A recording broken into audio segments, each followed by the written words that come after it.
ეს იმაზე მეტყველებს, რომ ძველი რეჟიმები კვდებიან. ჩვენ ახლა ვცხოვრობთ ისტორიულ ეპოქაში. ჩემი გზავნილი ყველა ამ ძველი ლიდერის მიმართ მაკრონიდან დაწყებული, პედრო სანჩესითა და შოლცით დასრულებული, არის ის, რომ თქვენი დრო დასრულდა. თქვენ ისტორიას ჩაბარდით. ვოუკ იდეოლოგია დასრულდა.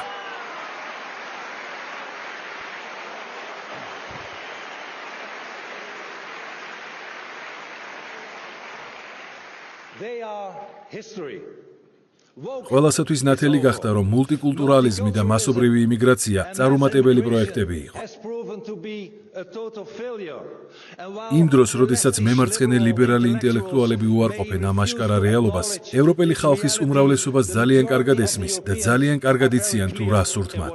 ევროპელ ხალხს სურს დაცული საზღვრები. მათ სურთ ბოლო მოეღოს მასობრივ იმიგრაციას. მათ სურთ ჩვენ გავაძევოთ ყველა არალეგალი მიგრანტი და კრიმინალი ჩვენი ქვეყნებიდან. გამოიწერე და გაიგე ამბები ლიბერალური ცენზურის გარეშე.